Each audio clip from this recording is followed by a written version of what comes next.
la pili ambayo naweza nikaelezea kwa ujumla, simu imeleta madhambi mengi ambao zamani ilikuwa kuyafanya ni shida sana.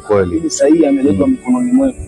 Unajua zamani ilikuwa mtu akitaka maybe kupata hawara kwa anatoka hapa aende mpaka lese kama Mombasa.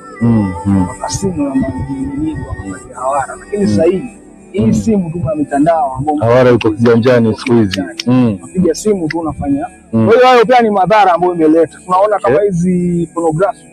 Yaani kijana mtoto mdogo yeye anajua site kama 10 zote za hayo mambo. Akishika simu tayari anakimbilia huko.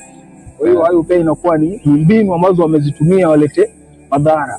Tukiangalia hapo kwenye pornography kwenye umesema ni kweli, kwa sababu unapata siku hizi hata ukiangalia Facebook, ukienda labda TikTok, kuna baadhi ya watu wanaweka ni captions zile.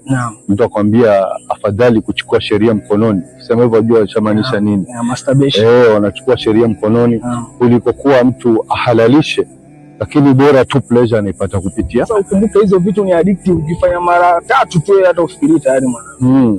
Kweli. Yeah, very addictive. Sasa hizo ni mbinu ambazo zimeletwa ili kukupotosha wewe. Sasa kama una fikra ama una maono, unajiona wewe ni ulimwengu wa kisasa lakini unakupotosha. Alafu pia kuna kitu na masturbation. Huwa sana wakina clog brain ya mtu inakuwa na sijui niseme ni ukungu, kwa kuwa fikra zako zinakuwa fungwa. Wewe ukishaona hata kama mtoto yuko uchi pale, wewe wafikiria tena hata inakuwa ni mtoto wako, lakini wewe fikra zako umezileta kwenye mambo ambayo hata, kwa hiyo inatufunga akili zetu zinakuwa finyu. Msikilizaji ama mtazamaji, hilo ni dhara la pili. Twende kwa la tatu.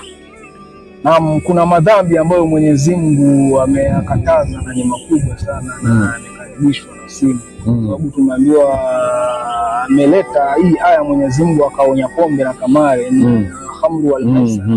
Hizo amesema Mwenyezi Mungu ni rijsu min amali shaitani fastani, ni mambo ya kishetani tujiepushe. Siku hizi haina haja uende kasino. Kasino iko mkononi. Yaani vijana wako busy na kasino.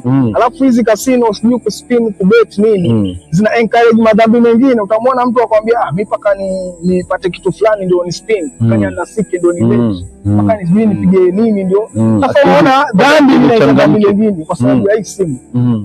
Unaona.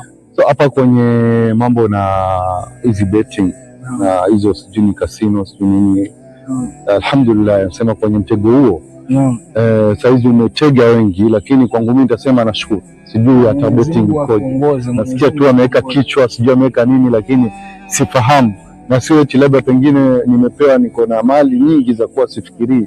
Si njaa peke yake ambayo inafanya mtu abeti, wengine wanakuwa addicted kama vile ambavyo mtu anapata kuna bibi lakini bado anakimbilia kuangalia pornography kama alivyosema. Yani kwa ufupi, yani madhambi yote ambayo Mwenyezi Mungu ameyakataza, the moment ukiyafanya tu mara ya kwanza mara ya pili huwa yana sumu na imewekwa ndani yake ambayo huwa ni addiction.